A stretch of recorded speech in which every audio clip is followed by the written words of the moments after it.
Haleluya. Sahabat Shalom, Shalom. kita akan mulai kebaktian pengajaran Sabat hari ini. Terima kasih untuk teman-teman yang sudah bergabung. Dan hari ini ada Brother Daniel bersama-sama dengan kita, ya, dari Portland. Dan kita akan perkatakan Shema Yisrael. Shema Yisrael, Yahweh Eloheinu, Yahweh Echad, Baruch Shem Kevod, Malkuto Leolam Fa'ed. Dengarlah hai Israel, Yahweh itu Elohim kita, Yahweh itu Echad. Terpujilah namanya selamanya, dan kerajaannya memerintah selamanya. Kasihilah Yahweh Elohimmu dengan segenap hatimu, dengan segenap jiwamu, dan dengan segenap kekuatan akal budimu. Terima kasih Bapak Yahweh. Terima kasih kalau hari ini kami boleh bersekutu di dalam pertemuan di streaming sekarang. Dan kami mohonkan kehadiran Bapak Yahweh di tengah-tengah kami. Dimanapun kami berada, Engkau adalah Echad, dan Engkau yang berkuasa di dalam hidup kami. Kami mohonkan pasukan malaikat Bapak Yahweh boleh menuntun kami, memprotek segala device dan saluran internet yang kami pakai, sehingga roh-roh jahat tidak bisa mengganggunya dalam bentuk apapun juga. Terima kasih Bapak Yahweh, terima kasih. Sungguh anugerah-Mu yang sangat luar biasa di dalam hidup kami. Kami akan belajar kebenaran firman-Mu, dan firman-Mu berbicara di dalam hidup kami. Dan ini akan memberikan persiapan hidup kami untuk masuk di dalam pengangkatan yang sudah tidak lama lagi akan terjadi. Terima kasih Bapak Yahweh, terima kasih. Kami mengucap syukur di dalam nama Adonai Yeshua HaMashiach. Juga kami usir semua kekuatan roh-roh jahat, semua roh-roh jahat yang mencoba untuk mengganggu, diusir di dalam nama Adonai Yeshua HaMashiach. Protek kami, pagari kami dengan pasukan malaikat-Mu. Terima kasih Bapak Yahweh. Bicaralah, beri kami pengertian, Ruah Yahweh Elohim yang akan menuntun kami kepada segala kebenaran. Di dalam nama Yeshua HaMashiach. Yang percaya katakan, Amin. Amin. Amin. Haleluya. Ya, ya, Shalom, Cik Kiok. Ya, hari ini kita akan, saya akan masukkan dulu stream ya. Hari ini kita akan melihat kebenaran firman yang saya beri tema, beri judul nubuat yang pasti terjadi. Ya, nubuat yang pasti terjadi.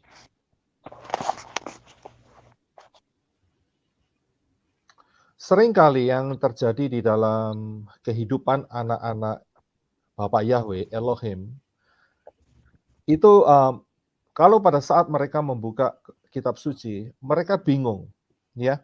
Ada banyak kekacauan dan tidak mengerti kenapa dan apa yang mereka baca, ya. Jadi banyak kacau dalam pola pikir mereka saat mereka membuka kitab suci. Jadi pada saat kita membuka kitab suci, langkah yang pertama kita minta Ruah Yahweh Elohim, karena dialah author atau dialah yang menciptakan firman itu. Jadi kita minta Roh Yahweh itu boleh menerangi, memimpin, sehingga pada saat kita membaca kebenaran firman, itu kebenaran firman boleh berbicara. Nah, hari ini kita akan melihat kebenaran firman sehingga kita bisa memahami lebih sederhana. Dan pada saat saudara-saudara semua, ya, baik yang sudah bergabung di sini atau dimanapun nanti akan mendengar kebenaran firman ini, pada saat saudara buka firman, saudara bisa lebih memahami. Ya, itu tujuan dan kerinduan saya. Ya, karena kita tahu bahwa kita tidak mungkin sebagai anak-anak Bapak Yahweh, kita tidak membaca kitab suci. Ya, Nggak mungkin, karena itu adalah makanan di dalam kehidupan kita.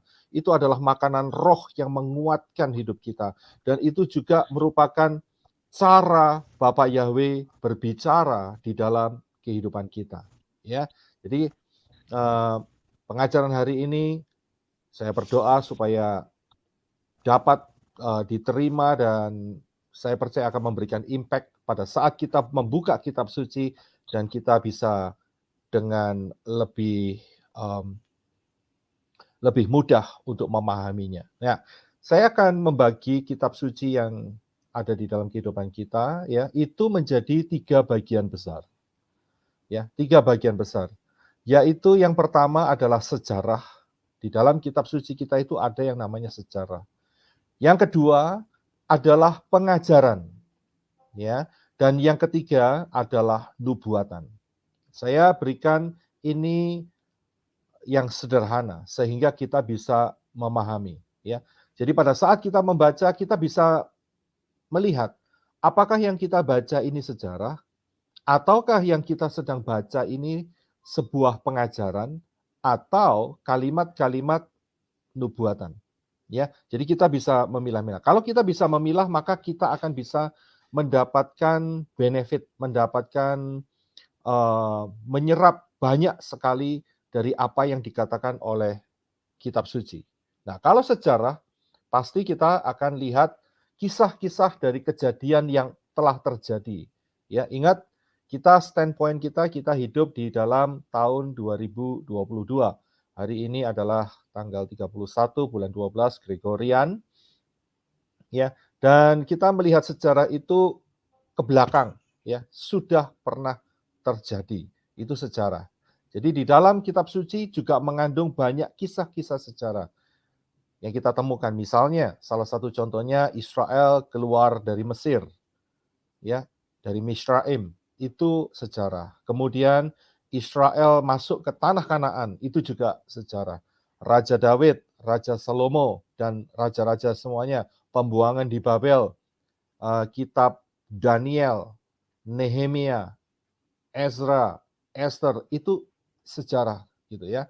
Dan kemudian kita banyak bisa mempelajari mengenai kelahiran Yeshua HaMashiach, itu juga sejarah. Herodes itu sejarah. Ya, itu bagian daripada sejarah. Jadi saudara paham pada saat saudara membuka kitab-kitab itu dan saudara tahu, oh ini mengenai sejarah, pengajaran atau nubuatan. Nah, sedangkan pengajaran, kalau pengajaran itu adalah salah satunya contohnya misalnya pengenalan akan Elohim, keselamatan, ya, perubahan karakter dalam hidup kita, teguran-teguran, kemudian cara kita hidup, cara kita berhubungan satu dengan yang lain, dengan teman dan sebagainya. Cara kita menghadapi setiap masalah itu termasuk di dalam grup pengajaran. Contohnya misalnya Amsal atau pengkhotbah, ya. Kemudian Mazmur, doa-doa, itu juga termasuk bagian dari pengajaran, ya. Memang yang menulis adalah Daud, ya, Raja Daud, atau yang menulis adalah misalnya Samuel misalnya, ya. Ada hubungan antara sejarah dan pengajaran, tapi kita bisa membedakan, ya. Jadi saudara bisa memahami. Dan yang ketiga adalah nubuatan. Nah, nubuatan ini adalah kejadian yang akan terjadi. Ya, nubuatan ini adalah peristiwa-peristiwa atau kejadian yang akan terjadi. Saya beri catatan yang harus dipahamin, ya, yaitu kita harus memahami lini masanya atau timeline-nya untuk nubuatan ini. Nah, hari ini kita akan banyak belajar mengenai nubuatan, ya.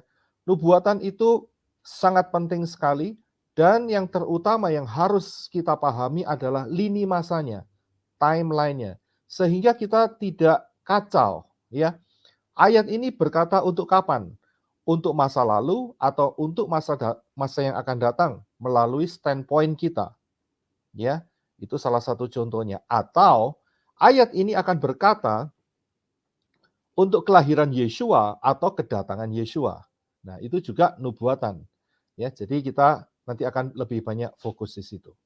Nah, setan itu tidak tinggal diam, ya. Setan itu tidak tinggal diam. Setan berusaha senantiasa untuk mengacaukan pikiran kita, ya, melalui apa yang kita baca.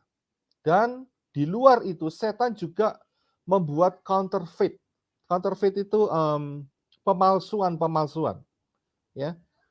Masalah sejarah contohnya, ya. Sejarah di luar sana, ya, saya nggak usah sebutkan, buku-buku agama itu juga mengandung sejarah-sejarah. Mereka punya sejarah-sejarah tersendiri, ya. Jadi kita harus waspada, ya.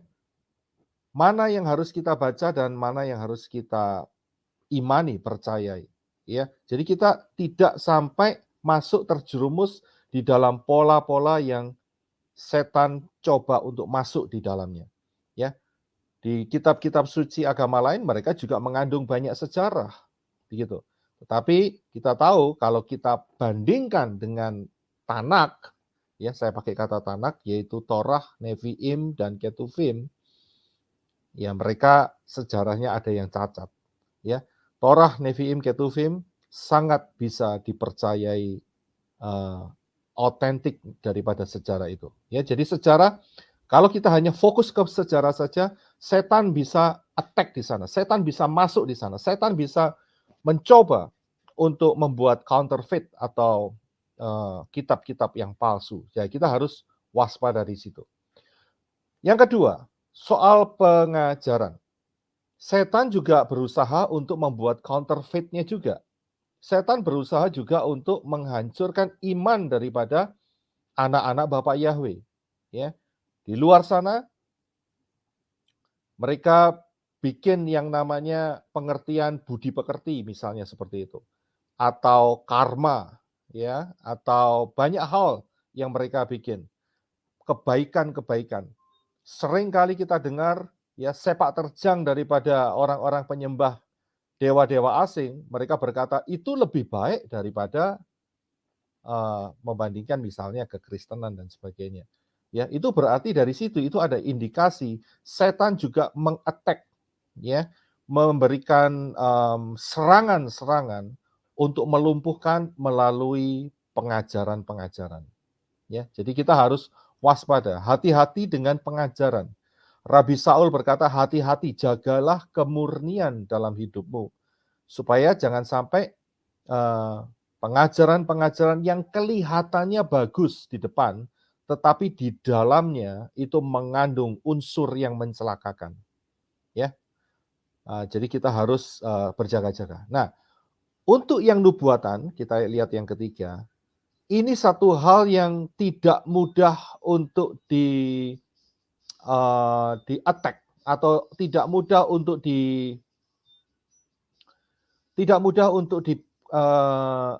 setan mencoba untuk mengcounterfeit-nya. Jadi masalah nubuatan itu setan memang berusaha dengan menggunakan ramalan-ramalan, tetapi sulit sekali, ya, sulit sekali. Nanti saya akan berikan penjelasannya mengapa setan ya sulit untuk bisa meniru ya, nubuatan, ya, yang ada di dalam kitab suci. Nah, di dalam yang bagian nubuatan inilah setan lebih banyak mudah untuk dikalahkan. Ya, nanti setelah ini kita akan melihat apa yang menjadi kebenaran di dalamnya. Ya, mengapa nubuatan dalam kitab suci sulit tidak bisa ditiru oleh setan? Ya, alasan yang pertama adalah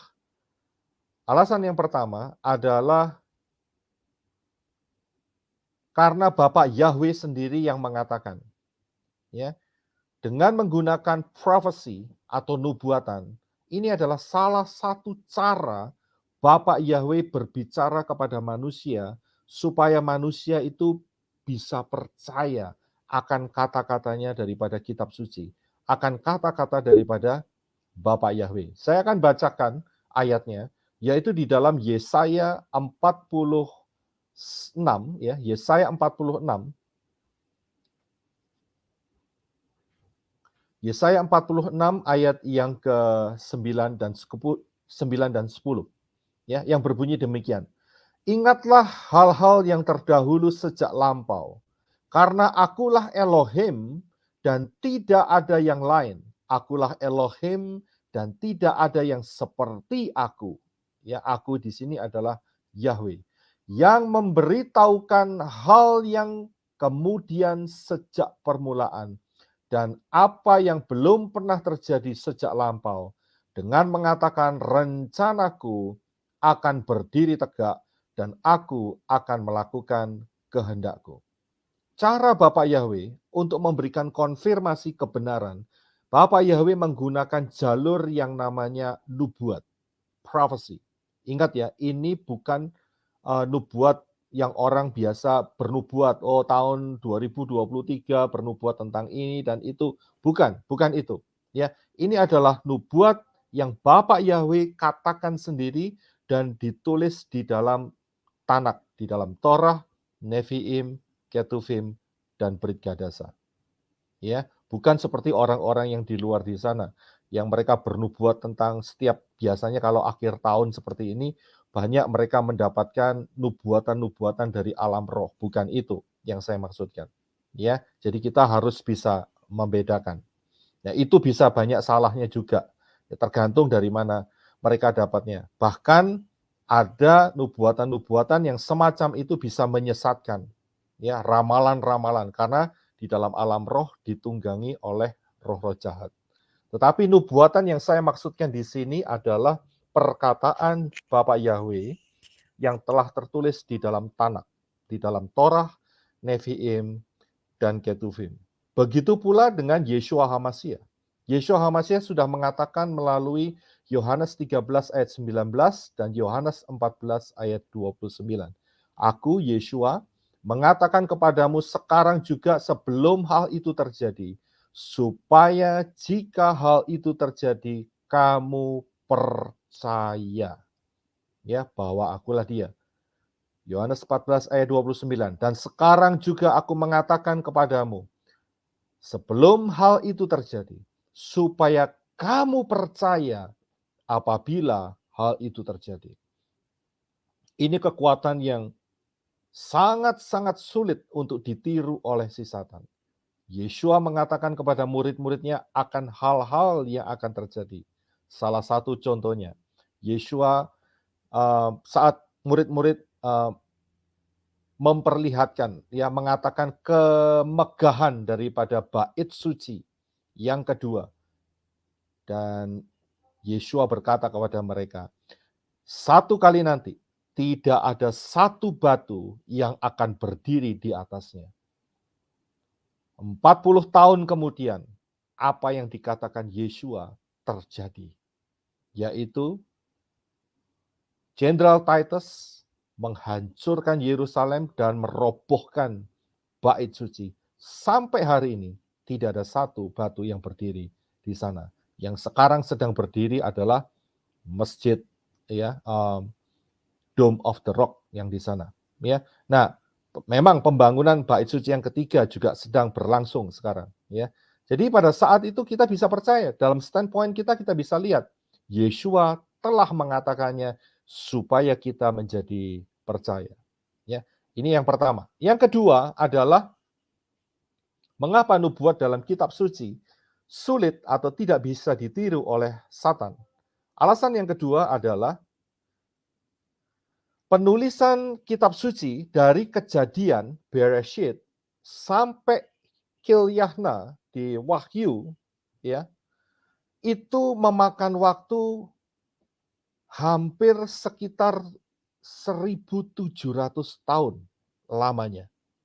Ya, kalau kita lihat kitab Bereshit itu ditulis oleh Moshe, dan Moshe hidup sekitar 1.500 tahun sebelum Masehi. Ya, dan kitab Wahyu juga ditulis oleh Yohanes dan ditulis sekitar 100 tahun sesudah Masehi. Jadi kurun waktunya itu berkisar antara 1.500 sampai 1.700 tahun, Saudara. Ya, hari ini kita bisa melihat satu buku saja. Ya, satu buku dalam satu buku. Mulai dari Kejadian sampai Wahyu. Total ada 66 buku di sana. Tetapi kurun waktunya kita harus lihat. Itu memakan waktu hampir 1.700 tahun. Mulai dari halaman yang pertama, Bereshit, Kejadian, sampai halaman yang terakhir, Wahyu. Nah ini orang sering nggak menyadari. Berpikir, oh buku ini diciptakan hanya di dalam satu dekade saja atau satu masa saja. Tidak, saudara. Ya, dan kemudian bukan cuma hal itu. Yang menulis, yang dipakai oleh Bapak Yahweh, itu ada sekitar 40 orang, saudara.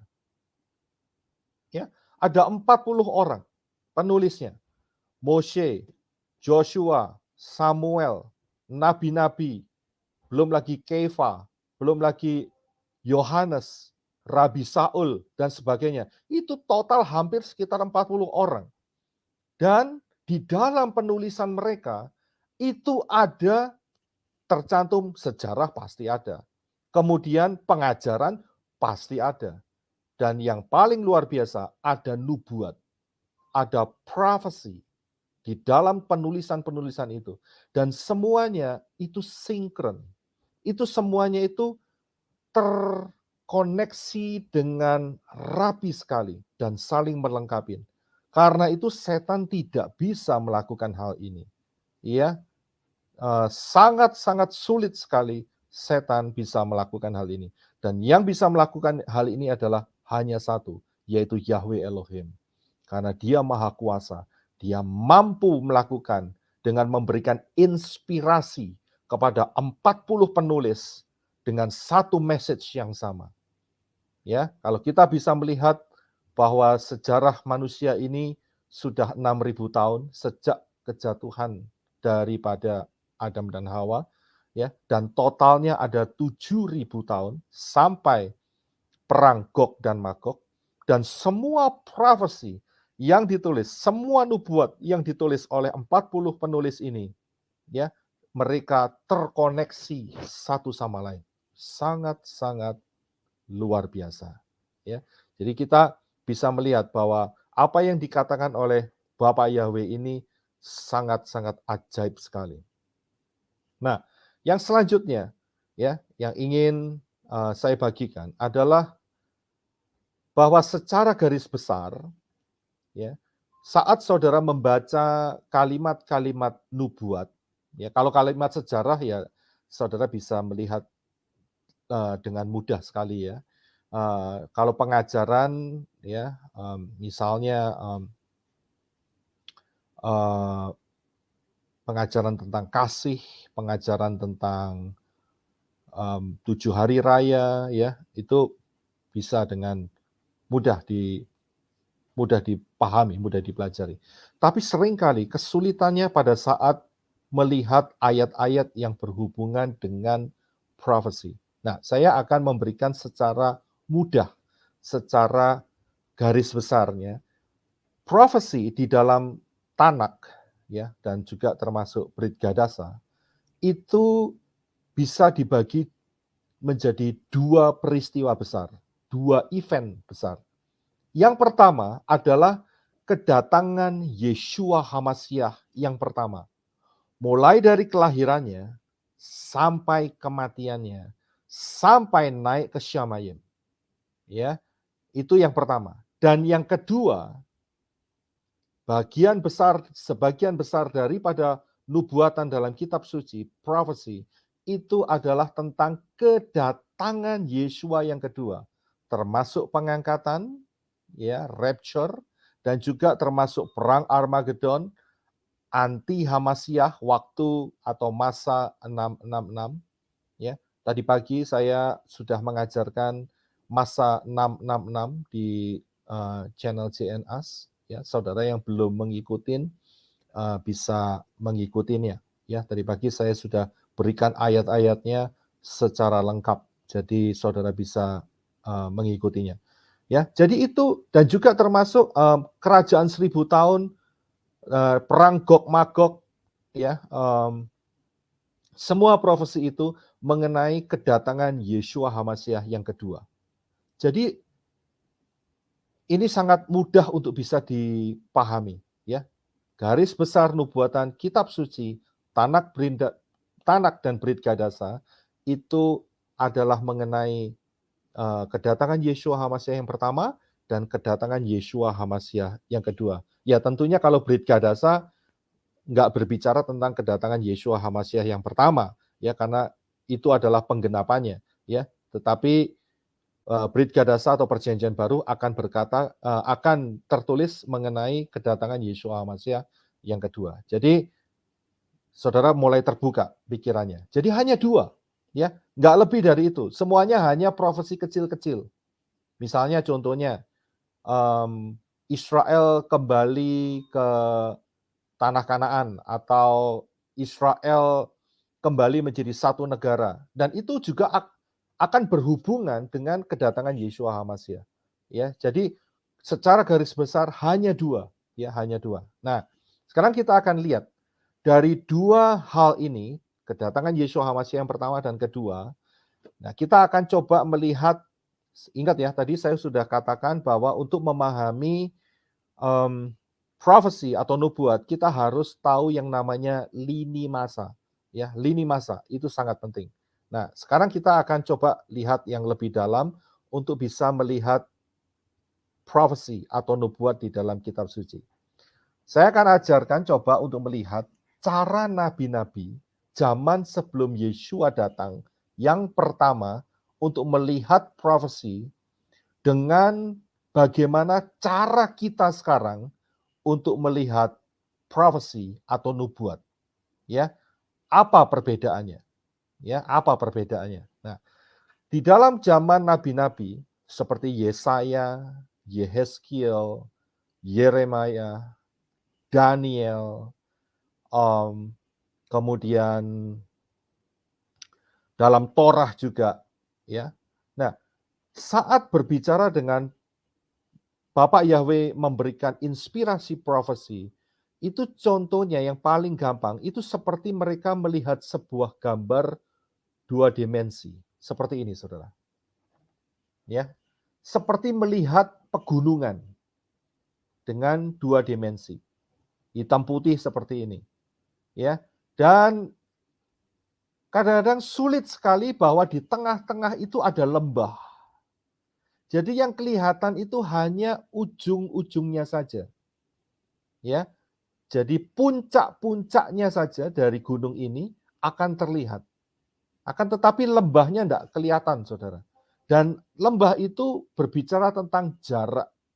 Begitu. Ya, saya kasih contoh supaya saudara paham. Saya kasih contoh supaya saudara paham. Saya yakin saudara pernah baca kitab Lukas. Ya, Fatsal 4 ayat yang ke-16. Ya, Lukas 4 ayat 16. Saya akan coba bacakan. Peristiwanya saat itu Yeshua sedang masuk ke sinagog dan berbicara menggunakan kitab Nabi Yesaya. Ya, ikutin pelan-pelan, saya akan bacakan. Ia datang, yaitu Yeshua datang ke Nazaret, tempat ia dibesarkan. Ya, jadi Yeshua saat itu kembali ke Nazaret dalam perjalanannya. Kemudian menurut kebiasaannya, jadi kebiasaannya pada hari Sabat ia masuk ke rumah ibadah. Jadi kebiasaannya Yeshua itu saat Sabat, ya dia senantiasa ada di rumah ibadat. Ya, seperti juga pada saat yang kita lakukan sekarang ini. Pada saat Sabat, hari ini Sabat, kita berkumpul untuk belajar kebenaran firman. Ya. Dan kemudian lalu berdiri hendak membaca kitab suci. Ayat 17, kepadanya diberikan kitab Nabi Yesaya. Jadi saat itu ada orang yang petugasnya memberikan kitab. Dan ternyata kitab yang dikasih itu adalah kitab Yesaya. Ingat, saat itu kitabnya itu bukan berupa buku, akan tetapi berupa scroll, ya gulungan. Kalau saudara lihat di gambar ini, saudara bisa lihat di atas meja itu ada seperti gulungan, seperti itu. Ya, nah, dan setelah dibuka, Yeshua menemukan nas atau menemukan kalimat di mana tertulis Kalimatnya ini. Ini dari kitab gulungan Nabi Yesaya. Roh Yahweh ada padaku, sebab ia telah mengurapi aku untuk menyampaikan kabar baik kepada orang-orang miskin, dan ia telah mengutus aku untuk memberitakan pembebasan kepada orang-orang tawanan dan penglihatan bagi orang-orang buta, untuk membebaskan orang-orang yang tertindas, untuk memberitahukan tahun rahmat Yahweh telah datang. Yesua stop sampai di kalimat itu. Ingat ya, satu hal. Saat zamannya Yesua itu tidak ada fatsal, tidak ada ayat. Belum ada. Ya, penulisan fatsal di dalam kitab suci dan ayat dalam kitab suci itu terjadi sekitar abad ke-12. Jadi saat Yesua membuka kitab suci atau scroll itu nggak ada fatsal, nggak ada ayat. Dia langsung tunjuk begitu saja. Dan dia langsung baca terus. Nggak ada fatsal, nggak ada ayat. Jalan terus. Tapi Yesua stop sampai di satu kalimat, yaitu untuk memberitakan tahun rahmat Yahweh telah datang. Kemudian ayat 20 dikatakan, kemudian Yesua menutup kitab itu, memberikannya kembali kepada pejabat, lalu duduk, dan mata semua orang dalam rumah ibadat itu tertuju kepadanya. Lalu Yesua mulai mengajar mereka, katanya, pada hari ini, genaplah nas ini, sewaktu kamu mendengarnya. Ya, Yesua nambahin satu kalimat. Hari ini, saat kamu mendengar apa yang aku ucapkan, kata Yesua, ayat ini tergenapi. Nah, kita akan coba melihat apa yang sebetulnya tertulis di dalam kitab Yesaya. Ya, karena ini dalam kitab Yesaya. Kita akan coba lihat, yaitu ternyata yang dibuka oleh Yesua itu adalah di Yesaya Fatsal 61 ayat 1 dan 2. Yang berkata demikian. Roh Adonai Yahweh ada padaku, karena Yahweh telah mengurapi aku. Ia telah mengutus aku untuk menyampaikan kabar baik kepada orang-orang sengsara dan merawat orang-orang yang remuk hati, untuk memberitakan pembebasan kepada orang-orang tawanan dan kepada orang-orang yang terkurung, kelepasan dari penjara, untuk memberitakan tahun rahmat Yahweh dan hari pembalasan Elohim kita, untuk menghibur semua orang berkabung. Kalau saudara lihat ayat ini, Yesaya 61 ayat 1 dan 2, ternyata tidak dibaca seluruhnya oleh Yesua. Saudara, saya berikan slide berikutnya. Akan lebih jelas. Yesua berhenti membaca pada saat di dalam Yesaya 61 ayat kedua, yaitu di dalam kalimat untuk memberitakan tahun rahmat Yahweh. Yesua stop di ayat itu. Dan dia tidak melanjutkan ayat berikutnya. Padahal tadi kita sudah baca. Ayat itu tidak berhenti di situ. Tetapi ada kelanjutannya, yaitu pada hari pembalasan Elohim kita, untuk menghibur semua orang berkabung. Ini nggak dibaca sama Yesua. Mengapa? Itu pertanyaannya. Ternyata Yesua mengerti timeline. Yesua paham betul apa yang dia baca. Dan Yesua bisa memilah-milah, oh yang ini bagian untuk waktu ini, dan yang berikutnya adalah bagian yang untuk yang akan datang.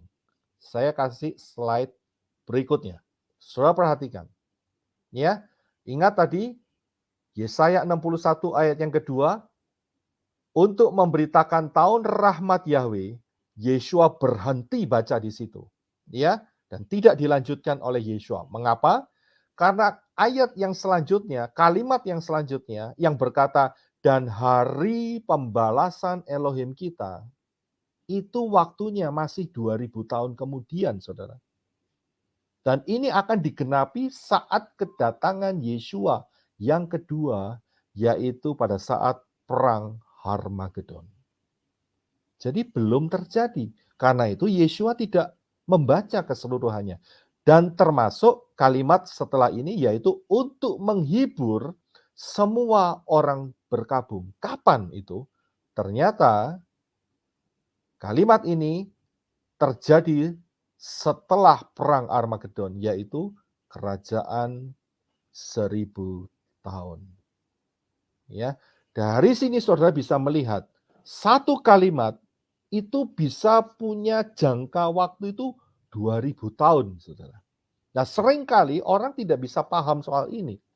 Pengajar-pengajar tidak bisa paham ini, mereka potong ayat dan memberikan penerangan atau membangun argumen tertentu untuk membuat pengajarannya yang paling benar, yaitu salah, saudara. Ya, karena sudah keluar daripada konteks. Jadi kita bisa lihat kalau kita bisa pahami yang saya sampaikan tadi, kira-kira seperti ini.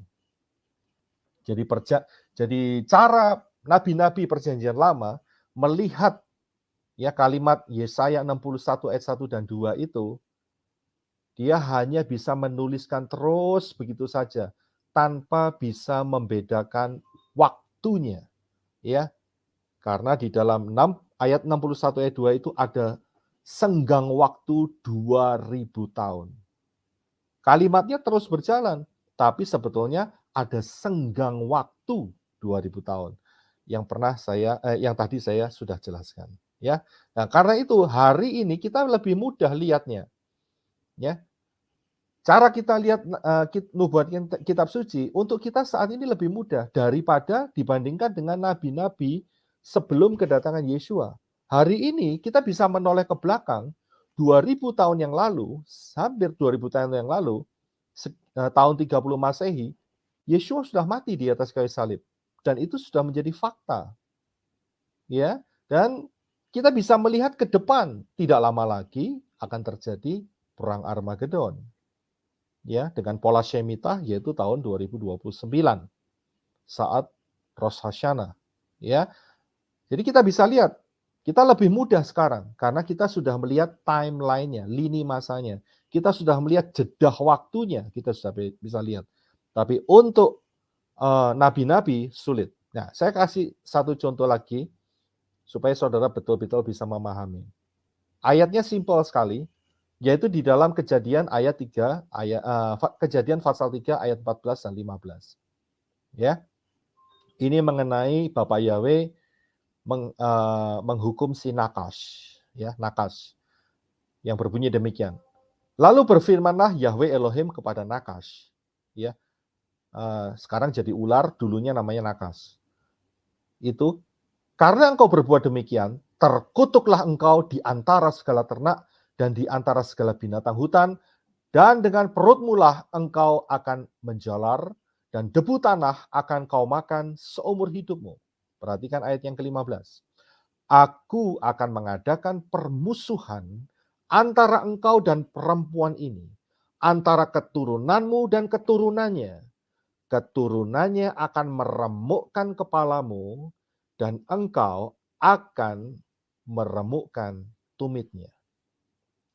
Saya garis bawahi kata meremukkan kepalamu dan meremukkan tumitnya. Ya.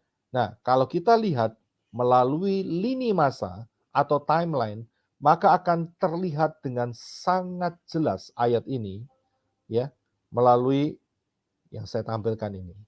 Saudara perhatikan di sini, Kejadian 3:15. Lebih mudah buat kita.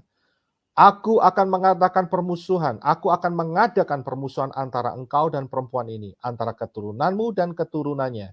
Keturunan perempuan itu, yaitu Yeshua HaMashiach, akan meremukkan kepalamu. Kapan itu? Pada saat perang Armageddon. Kepala setan akan total diremukkan, karena setelah perang Armageddon, dia akan dibelenggu selama 1000 tahun. Ya, hari ini setan masih punya kesempatan untuk bikin ulah, bikin problem, ya. Tetapi saat kedatangan Yeshua HaMashiach, perang Armageddon, setan langsung KO, ya, dengan apa yang dikatakan oleh Yeshua HaMashiach, penghukuman yang dikeluarkan oleh Yeshua HaMashiach. inilah yang disebutkan meremukkan kepalamu. Tetapi ayat itu kan tidak selesai di situ. Ayat itu berkata, dan engkau akan meremukkan tumitnya. Kapan setan mendapat kesempatan meremukkan tumit daripada keturunan perempuan itu? Yaitu pada saat Yeshua HaMasyiah mati di atas kayu salib. Satu kalimat ini, Kejadian 3 ayat 15, jedah waktunya itu 2000 tahun, hampir 2000 tahun. Ya, yang satu adalah 30 Masehi, yaitu meremukkan tumitnya. Yang satunya adalah meremukkan kepalamu, yaitu keturunan perempuan meremukkan kepalamu, adalah akan terjadi tahun 2029 dalam pola Shemitah pada saat perang Harmagedon. Ya, di sini kita bisa lihat sangat mudah, ya. Kita bisa lihat. Nah, sedangkan nabi-nabi zaman yang lampau sulit bisa melihat. Puji Bapa Yahweh, kita diperlengkapin sehingga kita dapat memahami dengan mudah. Ya, mungkin kalau saudara masih kurang paham, bagi subscriber, pendengar yang lainnya, saudara bisa mengulangi pengajaran ini, jadi saudara akan lebih paham. Kesimpulannya bagaimana? Kita tahu pola mimpi Nebukadnezar di dalam kitab Daniel. Di dalam kitab Daniel itu Nebukadnezar bermimpi sebuah patung besar dan Daniel dia menginterpretasikannya, menjelaskannya. Di situ ada 7 fase. Yang pertama adalah Babel, sudah tergenapi. Yang kedua adalah Medo-Persia, sudah tergenapi. Yang ketiga adalah Yunani, sudah digenapi. Yang keempat adalah duo hybrid, lemak ikan dan martabak, sudah digenapi. Yang kelima, P88, Perserikatan Badak dan Babi, ya, itu kita sekarang masanya, ya, tergenapi. Tinggal 2 yang belum tergenapi, yaitu 10 jari, pemerintahan 666, dan kerajaan Yeshua HaMasyiah, kerajaan damai 1000 tahun. Belum tergenapi, dan tidak lama lagi pasti akan tergenapi. Ya, jadi dari pola ini kita bisa melihat mana yang telah tergenapi dan mana yang belum tergenapi. Ya, dengan mudah kita bisa melihat sejarah sudah menyatakan Babylonian, Medo-Persia, Yunani, duo hybrid, ya, Romawi termasuk duo hybrid, dan kita sekarang ada di dalam P88. Ya, jadi kita bisa melihat perbedaannya dengan jauh lebih mudah. Kalau kita lihat lini masa ini, hari ini di hari Sabat, ya, 12 bulan 12 tanggal 31 2022, ya. Nggak lama lagi kita akan masuk 2023, ya. Saudara lihat di gambar yang saya tampilkan di depan, di situ saya kasih kaca pembesar, kita akan coba lihat di situ, kita sudah berada di penghujung, ya. Tidak lama lagi kedatangan Yeshua HaMasyiah melalui pengangkatan. Nah, kalau kita lihat, kalau kita perbesar, ya, kata hari ini tahun 2022 kita perbesar, ini adalah result-nya, yaitu kita sudah masuk di dalam cycle yang terakhir, cycle Shemitah, yang dimulai bulan 9, tanggal 26 September, ya, 26 September 2022. Tahun ini, ya, sekitar 3 bulan yang lalu, kita sudah masuk cycle. Dan dari cycle itu kita lihat 3,5 tahun yang ke depan. Kira-kira bulan Nisan, sekitar Maret 2026. Ya, menurut pola ini, maka rapture akan terjadi. Karena apa? Setelah itu akan ada masa anti HaMasyiah yang lamanya 3,5 tahun dan akan berakhir saat kedatangan Yeshua HaMasyiah 1 Tisri, ya, 5789 atau September 2029. Untuk yang 3,5 tahun yang kedua, saudara bisa masuk ke channel Nanti saya akan juga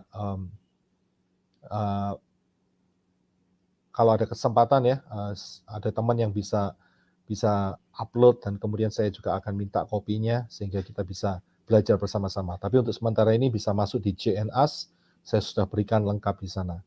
Dari pola ini, kita bisa melihat bahwa kedatangan Yeshua HaMasyiah melalui pengangkatan sudah tidak lama lagi. Berjaga-jagalah, tetap teguh di dalam Yeshua HaMasyiah. Jangan undur, jangan keluar. Ya, yang belum menerima baptisan pembaharuan sebagai tanda meterai kepemilikan, ya, segera lakukan, segera lakukan. Jangan menunda.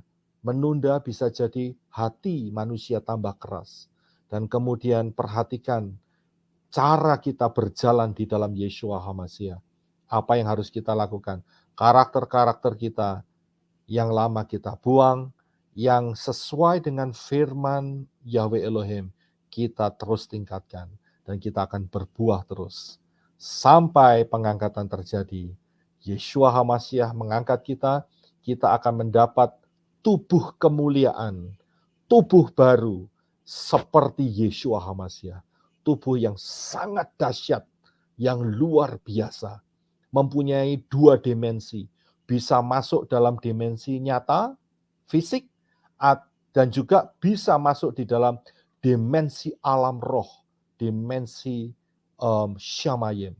Ya, perhatikan Yeshua HaMasyiah saat kebangkitannya, dia tanya murid-murid, ada enggak di antara kamu yang punya makanan? Dan murid-murid memberi makanan. Apa yang diberi? Yaitu ikan goreng, ya kan? Nah, kemudian setelah diambil ikan gorengnya, tiba-tiba Yeshua tidak ada lagi di sana, ya, menghilang begitu saja, keluar, temboknya tembus.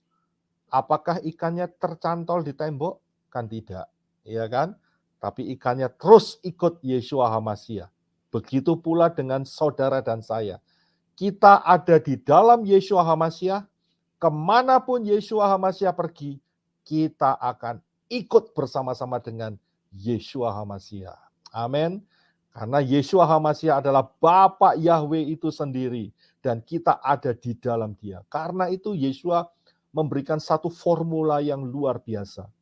Ya, Yeshua berkata kepada murid-muridnya, aku akan pergi, akan tetapi aku akan minta kepada Bapa untuk mengirimkan roh Yahweh untuk dwelling, tinggal di dalam kehidupan orang-orang yang menerima Yahweh. Iya, dan itu luar biasa. Kita di dalam Yeshua, Yeshua di dalam kita. Itu kunci, ya, pengangkatan itu ada di sana. Yeshua berkata, di rumah Bapakku banyak tempat, ya. Kalau tidak demikian, aku tidak mengatakannya kepadamu. Tapi ingat, aku akan pergi dan aku akan kembali dan aku akan mengambil kamu semua. Itulah janji pengangkatan yang luar biasa. Ya, jadi kedatangan Yeshua HaMasyiah, pengangkatan buat kita anak-anak Bapa Yahweh bukan hal yang menakutkan, bukan hal yang tersembunyi, akan tetapi sangat jelas sekali di depan kita.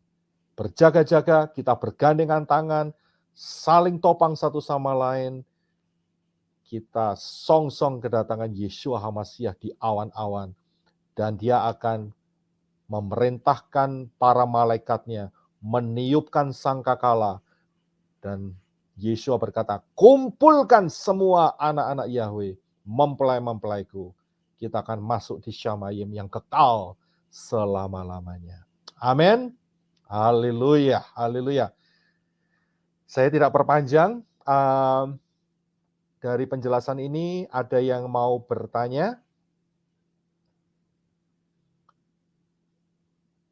Kalau ada yang mau bertanya, saudara bisa buka mic-nya, ya. Kalau ada yang mau bertanya, silahkan. Jadi jelas ya, puji Bapa Yahweh. Luar biasa, semua jelas ya. Dan Kita berdoa apa yang kita setiap kali pengajaran Sabat yang kita sama-sama pelajari di sini ya, banyak yang teman-teman di luar sana yang belum paham. Ini kesempatan kita dengan menggunakan internet ini, berita kerajaan Injil ini ya, berita kerajaan Syamayim ini akan tersebar luar biasa tanpa batas. Tanpa batas, ya. Bagi siapa yang ingin dibaptis pembaharuan tapi letaknya berjauhan, kita bisa lakukan streaming, ya. Kita bisa lakukan streaming. Kalau berdekatan ya lebih baik ketemu gitu, ya. Saya bersyukur sekali Pak Daniel, Brother Daniel itu ngontak saya begitu. Dan saya bisa ke Portland dan melakukan baptisan di sana. Luar biasa sekali. Ya, luar biasa sekali, ya. Saya juga barusan ada membaptis orang dari daerah Jakarta, daerah Depok juga, ya, melalui streaming, ya. Jadi dan juga beberapa rekan yang ada di daerah Sumatera Tengah juga setelah dibaptis, mereka minta baptisan pembaharuan. Kalau nggak salah saat itu ada sekitar 3 keluarga, ya. Puji Bapak Yahweh, melalui kesempatan yang Bapak Yahweh lakukan dengan teknologi ini, berita kerajaan Injil Syamayim milik Bapak Yahweh tersebar luas. Ya, tidak ada batasan, tidak dibatasi tembok, ya, tidak dibatasi pagar-pagar, tersebar sampai kemana-mana. Haleluya, saya bersyukur sekali. Dan terima kasih untuk semua teman-teman yang bergabung. Saya undang kembali setiap pengajaran Sabat bisa bergabung seperti ini. Dan ini akan memberikan aura yang positif, ya, untuk teman-teman yang di sana, yang para subscriber, auranya sangat positif sekali. Kita antusias sekali untuk belajar kebenaran firman dan menjadi berkat yang luar biasa. Saya percaya sampai di Samayim kita menerima mahkota yang luar biasa dan Bapak Yahweh memberikan rewards di dalam kehidupan kita. Amin. Itu kekal selama-lamanya. Luar biasa, ya. Kalau nggak ada yang ditanyakan, ya, kita akan tutup di dalam doa dan saya akan berikan juga doa berkat dan kemudian kita akan menyanyikan Yahweh Yeshua, ya. Terima kasih Adonai Yahweh untuk kesempatan pengajaran Sabat di penghujung tahun 2022. Terima kasih, ini anugerah yang sangat dahsyat dalam hidup kami. Yang Bapak Yahweh berikan dalam hidup kami. Kami boleh percaya kepada Yahweh Elohim di dalam Yeshua HaMashiach. Kami boleh menerima baptisan pembaharuan. Terima kasih dan kami boleh masuk di dalam rencana-Mu yang luar biasa. Engkau tidak pernah gagal. Apa yang menjadi timing penggenapan nubuatan-Mu akan terjadi. Telah terjadi dan akan terjadi. Kami percaya. Terima kasih Adonai Yahweh. Terima kasih sungguh besar kasih-Mu. Saya berdoa untuk setiap teman-teman yang sudah bergabung siang ini. Dan juga para subscriber. Dan juga siapapun yang akan mendengar kebenaran firman ini. Mereka boleh terus ada di dalam Yeshua HaMashiach. Mereka boleh terjamah oleh message, oleh berita-berita ini. Sehingga siapapun yang belum percaya, mereka boleh percaya. Siapapun yang belum menerima baptisan pembaharuan, boleh menerima baptisan pembaharuan. Terima kasih Bapak Yahweh, terima kasih. Memberkati kehidupan dari mempelai-mempelai-Mu, mulai hari ini sampai pengangkatan terjadi. Kita akan angkat tangan kita bersama-sama semua. Bapak Yahweh memberkati dan melindungi engkau. Bapak Yahweh menyinari engkau dengan wajahnya dan memberi engkau kasih karunia. Bapak Yahweh menghadapkan wajahnya kepadamu dan memberi engkau damai sejahtera. Berkat-berkat ini dicurahkan di dalam nama Yahweh, di dalam nama Yeshua HaMashiach, dan di dalam ruah Yahweh Elohim, mulai hari ini sampai pengangkatan terjadi. Terima berkat dari Bapa Yahweh Bashem Adonai Yeshua HaMashiach. Yang percaya katakan Amin. Amin. Amin. Yahweh Yeshua, Yahweh